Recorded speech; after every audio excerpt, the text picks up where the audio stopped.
আকাশে আজ প্রখর সূর্য, সূর্যের তাপে মাটি তেতে উঠছে। ঈশান কোণে সুরমারঙা মেঘ সাজতে শুরু করেছে থরে থরে, আর তার সাথে তাল মিলিয়ে মাটিতে থরে থরে লাশ সাজাচ্ছে সাফওয়ান। ওর দক্ষ হাতে ওর টু সাইডেড শটটা বিদ্যুৎ বেগে প্রতিপক্ষের মাংস গেঁথে গিয়ে মাংস থেকে মাংস, হাড় থেকে হাড় আলাদা করে দিচ্ছে। রঙের ফোয়ারা বয়ে যাচ্ছে সমস্ত জায়গা জুড়ে। বেশ কয়েকটা স্টেন গানের শট লেগেছে ওর শরীরে, কিন্তু সেগুলো কয়েক সেকেন্ডের জন্য। ওকে সামান্য দমাতে পারলেও ওর শরীরের একটা পশমও হেলাতে পারছে না। ভার্সিটির স্টুডেন্টরা সব যত্রতত্র ছোটাছুটি করে ভার্সিটি থেকে বেরিয়ে যেতে চাইছে। পুলিশ ফোর্স এসে দাঁড়িয়ে আছে ভার্সিটির মুখে, কিন্তু তাদেরকে হারবার্টের গার্ডগুলো আটকে রেখেছে, ভেতরে যেতে দিচ্ছে না। যার কারণে দুই পক্ষের ভেতরে ঝামেলা শুরু হয়ে বেশ বড় আকার ধারণ করতে চলেছে। পরিস্থিতি কোথায় গিয়ে দাঁড়াবে সেটা ঠাহর করা যাচ্ছে না। রুমাইশা সাফওয়ানের কথা মতো ফার্স্ট ফ্লোরে গিয়ে সেখানের গার্ডগুলো কিছু বুঝে ওঠার আগেই নিজের অতি দ্রুত গতির আক্রমণে জোনাসের দেওয়া কারুকার্য খচিত খঞ্জরটার সাহায্যে তাদেরকে ধরাশায়ী করে ফেললো। ফার্স্ট ফ্লোরটা ক্লিয়ার করে সোজা সেকেন্ড ফ্লোরে উঠে গেল ও, কিন্তু সেকেন্ড ফ্লোরটার ক্লাসরুম হওয়ার সুবাদে সমস্ত জায়গাটাকে ফাঁকা দেখলো ও। সেকেন্ড ফ্লোরের গার্ডগুলো হয়তো সব থার্ড আর ফোর্থ ফ্লোরে। ও যাদেরকে ফার্স্ট ফ্লোরে ফেলে এসেছে তাদের ভরসায় হয়তো সেকেন্ড ফ্লোরগুলো সব ওপরে উঠে গেছে। তাই রুমাইশা আর দেরি না করে নিজেও থার্ড ফ্লোরের দিকে এগোলো, আর তখনই ওর কানে এলো অনেকের চিৎকার চেঁচামেচি, স্টেন গান আর ধারালো অস্ত্র দ্বারা আঘাত করার শব্দ। পায়ের শব্দগুলো শুনে মনে হলো অনেক বেশি লোকজন ওপরে। দেরি না করে রুমাইশা ঝড়ের গতিতে সিঁড়ি বেয়ে থার্ড ফ্লোরে উঠে গেল। রুমাইশা চলে যাওয়ার পরই ফার্স্ট ফ্লোরের সাফওয়ানকে ধরাশায়ী করার উদ্দেশ্যে থার্ড ফ্লোরে যাওয়ার জন্য আরও জন 50 গার্ড উপস্থিত হলো। ওদের হাতে স্টেন গানের পরিবর্তে AK-47 ধরা। তাদের ওপর নির্দেশ এসেছে সাফওয়ানকে স্টেন গান ওয়ালারা ধরাশায়ী না করতে পারলে তারা যেন সাফওয়ানের পায়ের দিকে লক্ষ্য করে বুলেট ছোড়ে। এতে সাপও মরবে, লাঠিও ভাঙবে না। কিন্তু ফার্স্ট ফ্লোরে পৌঁছে এতগুলো গার্ডকে এইভাবে মেঝেতে পড়ে থাকতে দেখে দলটার লিডার ম্যাথিউ ভ্রু কুঁচকে তাকালো। তার জানা মতে সাফওয়ান ফোর্থ ফ্লোরে থেকে থার্ড ফ্লোরে এসেছে। সাফওয়ান যদি থার্ড ফ্লোরেই থাকে তবে এদেরকে কে মারলো? ম্যাথিউ তড়িঘড়ি করে ব্লুটুথ ডিভাইসের মাধ্যমে তার অন্য সহকারীদের থেকে খবর নিল যে সাফওয়ান আসলেই থার্ড ফ্লোরে আছে কিনা। কিন্তু যখন ওরা শিওর হলো যে সাফওয়ান থার্ড ফ্লোরে আছে তখন ওরা চিন্তায় পড়ে গেল। ওরা এটাই ভেবে পেল না যে সাফওয়ান বর্তমানে থার্ড ফ্লোরে থাকা সত্ত্বেও ফার্স্ট ফ্লোরের গার্ডদেরকে এইভাবে মেরে রেখে গেল। ম্যাথিউ সন্দেহ করল যে ভেতরে ভেতরে আরও কেউ আছে যে কিনা সাফওয়ানকে সাহায্য করছে, কিন্তু সে কে হতে পারে সে সম্পর্কে তাদের কোনো ধারণা নেই। হয়তো সে ওদের ভেতরকার কেউ। ব্যাপারটা মাথায় আসতেই সাথে সাথে ওরা ছুটলো সেকেন্ড ফ্লোরের দিকে, কিন্তু সেকেন্ড ফ্লোরটা পুরো ফাঁকা। পুরো 10 ব্লক খুঁজেও কাউকে পেল না ওরা। ওদের সঙ্গী সাথীগুলো যেন সব উধাও হয়ে গেছে। অগত্যা ওরা থার্ড ফ্লোরের দিকে পা বাড়ালো। থার্ড ফ্লোরে পৌঁছেই রুমাইশার সামনে পড়ল স্টেন গানধারী একদল গার্ড। সামনে ওরা শুট করে চলেছে সাফওয়ানকে লক্ষ্য করে। সাফওয়ান ওর সামনে থাকা গার্ডগুলোর যাকে যেভাবে পারছে খণ্ড খণ্ড করে চলেছে, কিন্তু একসাথে এতগুলো স্টেন গানের ভারী বর্ষণে ওর কাজগুলো ব্যাহত হচ্ছে। ইলেকট্রিক শকের কারণে বারবার সাফওয়ান কেঁপে কেঁপে উঠছে, চোখ মুখ কুঁচকে উঠছে ওর। প্রতিটা শট দাঁতে দাঁত চেপে হজম করে নিচ্ছে ও। আর নিজের প্রাণপ্রিয় স্বামীকে লক্ষ্য করে গার্ডদের এমন একনাগাড়ে শট করা আর তাকে কোণঠাসা করার চেষ্টা করতে দেখেই রুমাইশার চোখ মুখ শক্ত হয়ে গেল। ওর থেকে ডাবল সাইজের জাদ্রেল গার্ডগুলোর দিকে পেছন থেকে ছুটে গেল ও, আর তারপরই চোখের পলকে পেছনের গার্ডগুলোর কয়েকজনের গলার নলিতে হাতে থাকা খঞ্জরটা চালিয়ে দিল। রুমাইশার সাই করে চিৎকার করার সুযোগও পেল না তারা। মৃত্যুর মুহূর্তে চোখে কালো রঙা গগলস পরিহিত বক্কার দেওয়া চুলের ছোটখাটো মেয়েটার মুখের অদ্ভুত হাসি দেখে চোখ বড় বড় হয়ে গেল তাদের। পেছন থেকে হঠাৎ আওয়াজ কমে যাওয়ায় সামনের কয়েকটা গার্ড পেছনের ফিরে তাকালো, আর তাকিয়েই ওরা দেখতে পেল পাশের দেওয়ালে ঠেস দিয়ে দাঁড়িয়ে ওদের দিকেই তাকিয়ে আছে বব হেয়ার কাট দেওয়া একটি মেয়ে, চোখ দুইটা ঢাকা, মুখে অদ্ভুত হাসি। আর এরপরই ওদের নজর গেল মেয়েটার পাশে পড়ে থাকা তাদেরই মেয়েদের মৃতদেহের ওপর। আর ব্যাপারটা বুঝে ওঠার সাথে সাথেই ওরা কয়েকজন দ্রুত পায়ে এগিয়ে এলো রুমাইশার দিকে। কিন্তু ওরা রুমাইশার কাছে পৌঁছানোর আগেই রুমাইশা ওদের কাছে পৌঁছে গেল।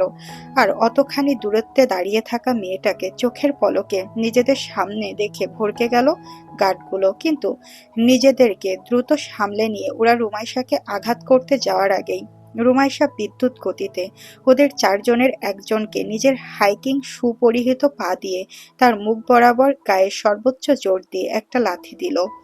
সে লোকটা ছিটকে গিয়ে পড়ল পেছনে, সাফওয়ানের দিকে গান তাক করে থাকা অন্য একজনের গায়ের ওপর। আর এরপর রুমাইশা আগে থেকেও দ্রুত গতিতে বাকি তিনজনের হৃৎপিণ্ড বরাবর একে একে ওর কারুকার্য খচিত খঞ্জরটা বসিয়ে দিল বুকের গভীরে। আর কিছুক্ষণের ভেতরেই মুখ দিয়ে রক্ত উঠে মারা গেল সেই গার্ডগুলো। হঠাৎ পেছনে প্রতিপক্ষের কারোর উপস্থিতি টের পেয়ে সাফওয়ানকে শুট করতে থাকা গার্ডগুলো হকচকিয়ে গেল। আর এই সুযোগে সাফওয়ান ওর সামনের কনফিউজড হয়ে যাওয়া গার্ডগুলোর ওর টু সাইডেড শটটা আঘাতে ধর আর মাথা আলাদা করে দিল। কিন্তু সাফওয়ানের শোডের আঘাত থেকে ভাগ্যের জোরে বেঁচে গেল একজন। সেই লোকটা সাফওয়ানের থেকে বাঁচতে ছুট লাগালো রুমাইশা যেদিকে আছে সেদিকে।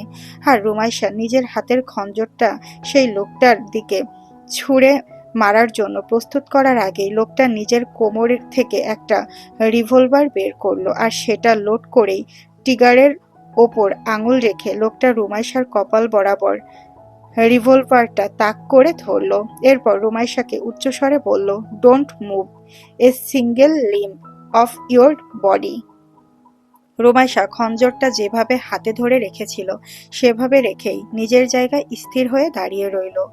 হাতে রিভলভার ধরা লোকটার পেছন ফিরে সাফওয়ানকে এক পলক দেখে নিয়ে সাফওয়ানের উদ্দেশ্যে উচ্চস্বরে বলে উঠল, উফ, you try to move a little bit, then I am going to shoot this lady.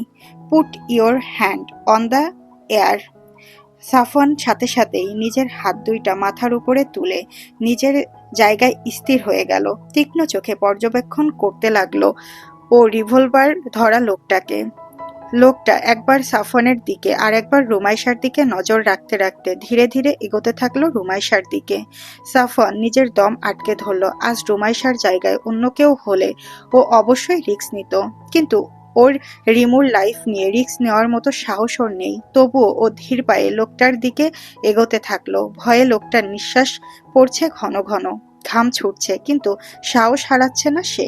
Rumaisha নিজের হাতের খঞ্জরটা শক্ত করে চেপে ধরে লোকটাকে হঠাৎ আক্রমণ করার ফন্দি আঁটতে লাগলো। কিন্তু সামনের দিকে চোখ যেতেই সাফওয়ানের করুণ চেহারা চোখে পড়ল ওর। সে ইশারায় ওকে বারণ করছে এমন কিছু না করতে। লোকটা ট্রিগারে আঙুল রেখে আছে, একটা চাপ লেগলেই সব শেষ। রুমাইশা সাফওয়ানের ইশারা বুঝে চোখ দুইটা বন্ধ করে বুক ভরে দম নিল। আর তারপর দম ছেড়ে দিয়ে আবার চোখ মেলে তাকালো লোকটার দিকে। লোকটা ঢোক গিলছে বারবার। রুমাইশা অনেকটাই কাছে এসে পৌঁছেছে সে। কিছুক্ষণ পর আর একটু কাছে পৌঁছাতেই রুমাইশার হাতের ধরে রাখা খঞ্জরটা খপ করে ধরে কেড়ে নিয়ে দূরে ছুঁড়ে মারল সে। আর এরপরই রুমাইশার হাতটা ধরে এক ঝটকায় নিজের কাছে টেনে নিয়ে এলো। নিজের গদার মতো হাতটা দিয়ে রুমাইশার গলা ধরল লোকটা। আর এরপর রিভলভারটা রুমাইশার কানের ওপরে মাথার খুলের ওপর চেপে ধরল। নিজেকে মৃত্যুর দ্বারে আবিষ্কার করে চোখ বুজে নিল রুমাইশা। আর রুমাইশাকে নিজের রিভলভারের মাথায় নিয়েই লোকটা সাফওয়ানের দিকে তাকিয়ে কাঁপা কাঁপা উচ্চস্বরে বলে উঠল, put your shot on the ground now. Safwan লোকটার চোখের দিকে চোখ রেখেই ধীর গতিতে নিজের শটটা মেঝেতে রাখল। আর তারপর মেঝে থেকে আবার উঠে সোজা হয়ে দাঁড়িয়ে তীক্ষ্ণ চোখে তাকালো ও লোকটার দিকে। এমন মুহূর্তে ওর মনে পড়ে গেল ওর ল্যাবে ওরই আঘাতে মুমূর্ষ হয়ে পড়ে থাকা রুমাইশার সেই ফ্যাকাশে মুখটার কথা। মৃত্যুর মুখ থেকে ফিরে আসা রুমাইশা, সেদিনকার প্রতিটা ঘটনা সাফওয়ানের চোখের সামনে ভেসে উঠল। এই মুহূর্তে রুমাইশাকে হারিয়ে ফেলার এক বিপুল ভয় ভর করল ওর উপর। লোকটাকে উদ্দেশ্য করে ও কঠিন গলায় বলে উঠল, don't you dare to think about that. You know very well that I don't need my shot to kill you. আর এরপর রুমাইশাকে দেখিয়ে ধীর পায়ে সামনে এগোতে এগোতে ও বলল, if you let her go then I will cause no harm to you, but if you make any scratch on her skin then I am going to give you the worst death of this universe. জাদ্রেল মুখের লোকটা ভয়ে ঢোক গিলতে লাগলো বারবার। রিভলভারের ট্রিগারের কাছে রাখা আঙুলটা কাঁপতে লাগলো অনবরত। সাফওয়ান বুঝলো লোকটা ভয় পাচ্ছে। ভয়ের চোটে কখন কি করে ফেলবে বলা যাচ্ছে না। সাফওয়ান লোকটাকে সহজ করার জন্য নিজেকে কিছুটা স্বাভাবিক করে নিল। তারপর ভরসাযুক্ত কণ্ঠে ও বলে উঠল, give me the revolver, then step back and let her গো।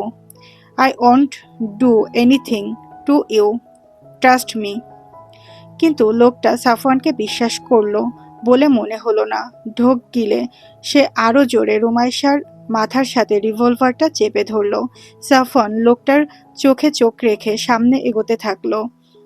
কিন্তু সাফওয়ানকে নিজের প্রায় কাছাকাছি চলে আসতে দেখেই লোকটা রুমাইশাকে নিজের সাথে চেপে ধরেই পিছিয়ে যেতে লাগলো আর আতঙ্কগ্রস্ত গলায় বলল, don't try to come near me or I will shoot her. লোকটার হাত কাঁপছে অনবরত। রুমাইশার দৃষ্টি সাফওয়ানের চোখের দিকে। অপলোকে তাকিয়ে আছে ও সাফওয়ানের দিকে। সে চোখে সাফওয়ানের প্রতি ওর নিখাত ভালোবাসার ছাপ। সাফওয়ান একবার রুমাইশাকে দেখছে তো আর একবার লোকটাকে। উপায় না পেয়ে সাফওয়ান শেষ পর্যন্ত ওখানেই দাঁড়িয়ে রইল আর এগোলো না। আর ঠিক সেই মুহূর্তেই পরপর দুইটা ব্লোটের তীব্র শব্দে কেঁপে উঠল 3rd ফ্লোরের 4 নম্বর ব্লকের বারান্দাটা। আর সাথে সাথেই নীরব হয়ে গেল চারপাশ। বাইরে এতক্ষণ পুলিশকে ঠেকিয়ে রাখা গার্ডগুলো চমকে উঠল। সাফওয়ানের উপর বুলেটের ব্যবহার সম্পূর্ণরূপে নিষেধ করার পরও কেউ বুলেট ছুঁড়েছে শুনে ওরা সচকিত হয়ে উঠল।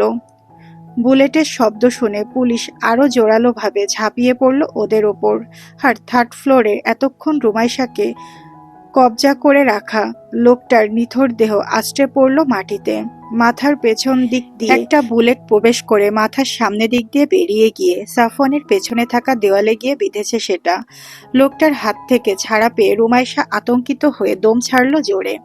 আর তারপর হাত পা ছড়িয়ে বসে পড়ল মেঝেতে। আর অল্প একটু হলেই ওর প্রাণ পাখি উড়াল দিতে চলেছিল। সাফওয়ান সাথে সাথে ছুটে এলো ওর কাছে। এসে মেঝেতে বসে পড়া রুমাইশাকে জাপটে ধরল নিজের বুকের সাথে। আর ধরেই স্বস্তির নিঃশ্বাস ছাড়ল ও। অল্প সময়ের জন্য ওর প্রাণটা আর ওর ধরে ছিল না। বুকের ভেতর ওর এখনো ধুকপুক করছে।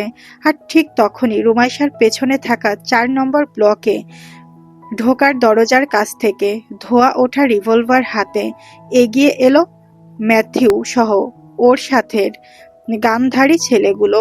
ম্যাথিউকে নিজের কাছে আসতে দেখে সাফওয়ান রুমাইশাকে ধরে নিয়ে উঠে দাঁড়ালো মেঝে থেকে। ম্যাথিউ সাফওয়ানের একদম কাছাকাছি এসে দাঁড়িয়ে সাফওয়ানের দিকে নিজের ডান হাতটা বাড়িয়ে দিল হ্যান্ডশেক করার উদ্দেশ্যে। সাফওয়ান কিছুক্ষণ ম্যাথিউর দিকে তাকিয়ে রইল কঠিন চোখে। আর এরপর ম্যাথিউর চোখে চোখ রেখেই ওর সাথে হাত মেলালো সাফওয়ান। আর সাথে সাথেই দুজনের মুখেই রহস্যময় হাসি ফুটে উঠল। সাফওয়ান ম্যাথিউয়ের সাথে হ্যান্ডশেক করা অবস্থাতেই টান দিয়ে তাকে নিজের সাথে নিয়ে আসলো। এরপর গলায় গলা মেলালো দুজন। তারপর আবার দুজন দুজনের থেকে সরে গিয়ে একে অপরকে দেখতে থাকলো। আর তখন ম্যাথিউ দরাজ হেসে সাফওয়ানের পিঠ চাপড়ে বলল, a friend in need is a friend in need.